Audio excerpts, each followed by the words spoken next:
مخاطبین از رسانه پشت پرده ماجرای فیلم استاندار سابق یادتونه یعنی تیم زنه میگه که منم دالشونی رو های گلزار جابجا کرد.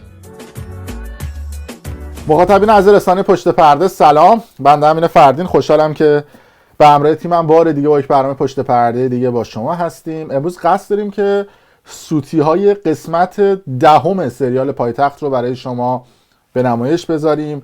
قرار بر این بودش که ما در رسانه پشت پرده سه قسمت سوتی های سریال پایتخت 6 رو بگیم، اما قسمت 10 اینقدر سوتی های عجیب و غریب و خنده‌دار داشت که تصمیم گرفتیم که یک ویدیو رو کامل اختصاص بدیم به سوتی های قسمت 10 و در ابتدای شروع این برنامه همونجوری که میبینید اعلام شده بود که این سریال 55 دقیقه هستش و از اون جالبتر این بودش که این 55 دقیقه رو با تیزر تبلیغاتی اولش به همراه تبلیغات وسط حساب کردن. یعنی در هیچ کجای دنیا هیچ استاندارد جهانی پیام بازرگانی ها رو حساب نمیکنه برای سریال، اما تو صدا و سیمای ایران برای گول زدن مردم و بگن که یک سریال طولانی با تایم زیاد رو اومدن تولید کردن از این نوع کلک ها استفاده میکنن. یعنی نمیدونن که مردم کورنمنت میذارن متوجه میشن که 55 دقیقه نبوده، 7-8-10 دقیقه هم وسط سریال تبلیغ پخش میکنن. در ویدیو قبلی هم گفتم که ثانیه 11 میلیون تومان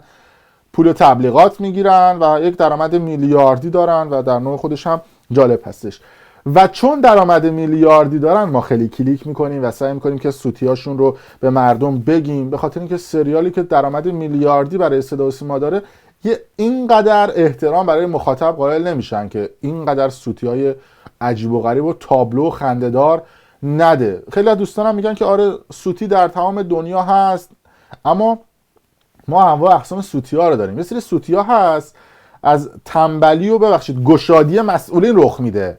یعنی مسئولین حاضر نیستن در صدا و سیما فیلمنامه‌ها رو از قبلش بخونن، بعد از اینکه فیلم ساخته میشه ادیت میشه توسط یک سری ناظر حشری که به یک پای مثلا با شلوارم ایراد میگیرن و میگن باید شطرنجی بشه، سانسور میشه و تیکه پاره میشه، زارت این ور ویدیو رو میذارن، زارت اون ور ویدیو رو میذارن و سریال اون کیفیتی که باید و شاید داشته باشه رو نداشته. و از اون طرف سیروس مقدم کارگردان سریال پایتخت 6 هم واکنش‌های متفاوتی امروز نشون داده بود که همه اینها رو بررسی بکنیم. قبل از اینکه من آغاز بکنم این ویدیو رو، اگر کانال یوتیوب برنامه پشت پرده رو سابسکرایب ندارید دکمه قرمز رنگ این پایین است روی سابسکرایب بزنید و اگر هم گوشیتون فارسی هستش روی دکمه مشترک شدن که بتونید ویدیوهای ما رو به لحظه ببینید و دسترسی کاملی داشته باشید به آرشیو ویدیوهای رسانه پشت پرده.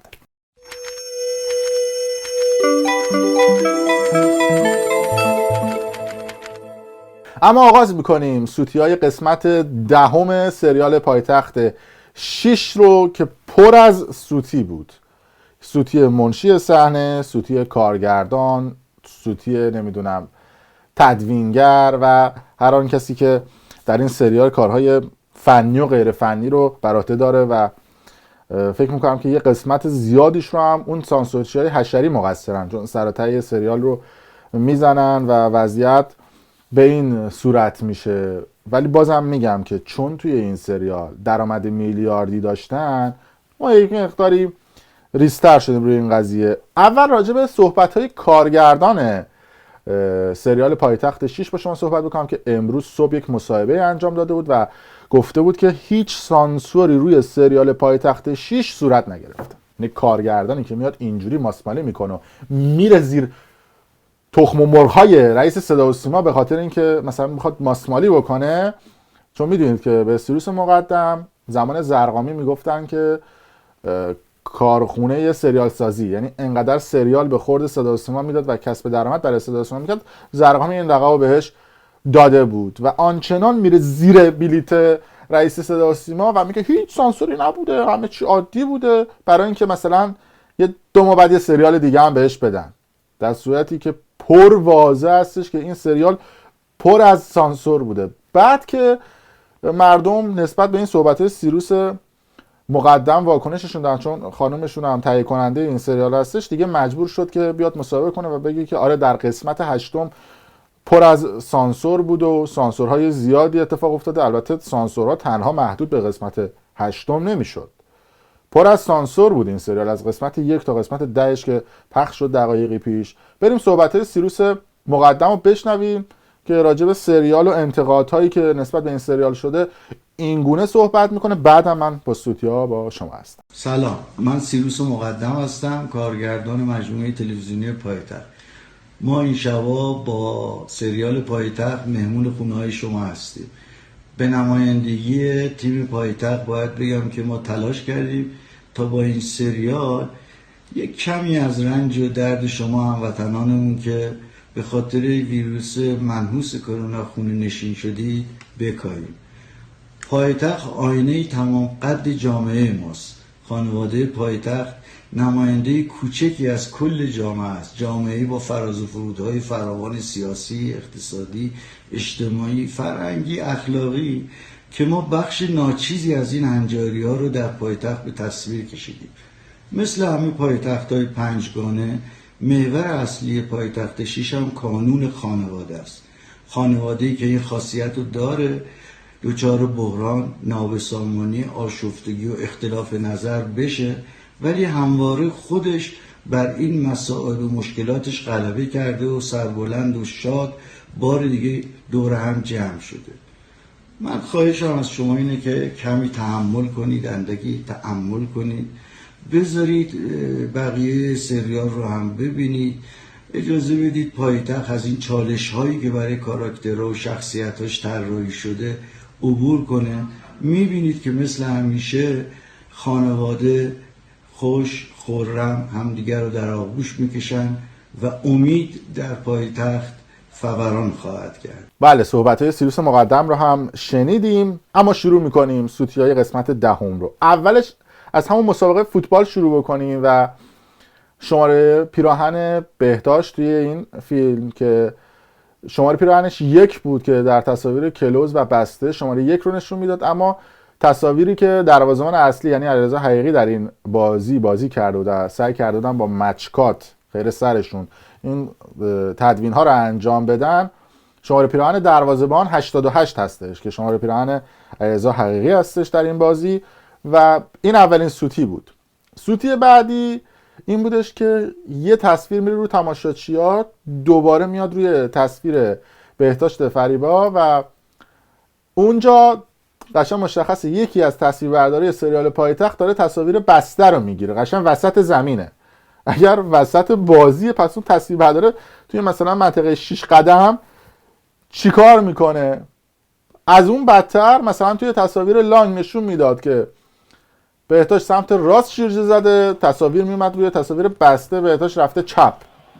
یعنی این سوتی های بچگونه فکر میکنم هر آدم ناشی هم که بخواد یه سریال بسازه این سوتی ها رو مرتکب نمیشه. یعنی شیلنگ و آب و بستن تو این سریال. البته میگم جای خالی خشایار الوند، مرحوم خشایار الوند که توی پایتخت توی چندین فصلش نویسندگی میکرد خیلی حس میشد و دیالوگ هایی که مینوشت واقعا فوق العاده بود. مرحوم خشایار الوند و مردم هم البته خودشون میگن در رسانه های مختلف که واقعا نویسندگی فصل قبلی کجا، این فصل کجا، هرچند حالا با این وضعیت فعلی صدا و سیما میگن که سریال پایتخت 6 سریال خوش ساخته بوده که این همه بیننده داشته و سانسورهای زیادی هم شده. یا مثلا سوتی بعدی که توی این سریال بود اگر نگاه بکنید توی صحنه دیگه این ارسطو رو بلند میکنه بهبود 5 دقیقه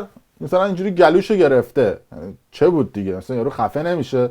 بعد اونجا فرودگاه مأمور نداره، یعنی شما امنیت فرودگاه رو هم با این فیلم برداریتون بردید زیر سوال. مردم هم که مثلا اونجا داشتن انگار تئاتر میدیدن یا دوربین مخفی بوده، اینجوری با هیجان نگاه میکنن، یکی نمیره اون وسط جدا بکنه. و یا مثلا یه قسمتی ساک از بهبود دوره، بعد توی تصاویر لانگ ساک میفته جلوترش و کاتای کاملا چرت و پرتی که میزنن. واقعا بعد بهش بگیم کاتای چرت و پرتی که بهتر از این ما نمیتونیم براش معنا و مفهوم دیگه ای رو پیدا بکنیم. یا یه سوتی دیگه‌ش این بودش که توی آرایشگاه فهیمه که داشتن بازیگرا دیالوگ میگفتن، توی اون صحنه قبل از پیام بازرگانی اگر نگاه بکنید توی قسمت‌های قبلی اومده بودن به صورت طنز گفته بودن که لب هما رو ژل زده بودن توش گنده بود، ولی اینجا خیلی لبش طبیعی بود و اوکی بود. بعد میره برمیگرده تو صحنه‌های بعدی صورتش درست شده بوده، یعنی یادشون نیومده بوده که مثلا تو قسمت قبلی لبه اونطوری بوده، گیریمش اونطوری بوده و اینجا اینطوری سانسور میکنن. یا مثلا توی فرودگاه مثلا داروهایی که به عنوان داروهای بهبود معرفی میکنن، یکی از این داروها شربت اشتهاآور کودکانه. البته یکی از پزشکایی که من ازش مشورت گرفتم برای این صحنه میگفتش که مولتی ویتامین بوده. حالا فکر میکنم شربت اشتهاآور کودکان بیشتر بهش میخورد، مثلا جزء مثلا قرصایی بوده که برای سندروم دست بیقرار بهبود ازش استفاده میشده. خواهش یه مشورتی هم از پزشک میگرفتی جای دوری نمیرفت برای این صحنه. خب اون کسایی که پزشک باشن و کسایی که آشنایی با دارو داشته باشن با یه نگاه میفهمن که مثلا این دارو چی بوده. اما سوتیای زیادی که این سریال داشت مربوط به دیالوگ های صداگذاری بود. یعنی نقی، ارسطو، سایر بازیگرها یه دیالوگ دیگه گفته بودن، کلا صدا رو میوت کردن، یه تصویر دیگه گذاشتن روش. دیالوگ های کاملا تابلو که مشخص بود که مثلا احتمالاً دیالوگ یا سیاسی بوده با یا مثلا به شرایط فعلی جامعه ایران از دید اون سانسورشای حشری نمیخورده، اومدن زرتی سانسور کردن. ببینید اصلا کاملا صدا فرق میکنه. ایشون مشکل دست بیقرار دارن. تو رو حضرت عباس هرچی میشه دست سر خود بیقرار وارد نکنی. دیگه گوش ما پر از این حرفا. همه چیز دست بیقرار نیست. شما الان پاتو گذاشتی تو زندگی یکی دیگه. البته در این دیالوگ هم گویا نویسنده های این کار ریاضیشون هم ضعیف بوده، چون در این دیالوگ فهیمه میگه که 17 سال هستش که از ازدواجش میگذره. شوهر منه، 17 سال مونس و همدم من بوده. اما در دیالوگ بعدی میگه که بهبود برای من همون بهبود 22 سال پیشه. اینا هم بشنوید. به هر حال بهبود برای من همون بهبود 22 سال پیشه. خب آخر نفهمیدیم 17 سال یا 22 سال که میگه که برای من همون بهبود 22 سال پیشه. البته شاید اون 17 سال رو به علاوه اون 5 سالی که در اسارت افریقایی بوده حساب کرده. البته اگر 22 سال پیش ازدواج کرده باشه و دقیقاً شب اول ازدواجش حامله شده باشه، آیا بهتاش الان 21 سال و تقریباً 4 ماهشه با این قد و هیکل؟ اینجاست که میگم یه سری سوتیاست که فکر نمی‌کنن و همینجوری شیلنگ آبو میگیرن تو فیلمنامه. یا مثلا سوتی های دیگه ای که توی فوتبال هم بود که تو فوتبالش کاملا سوتی بود.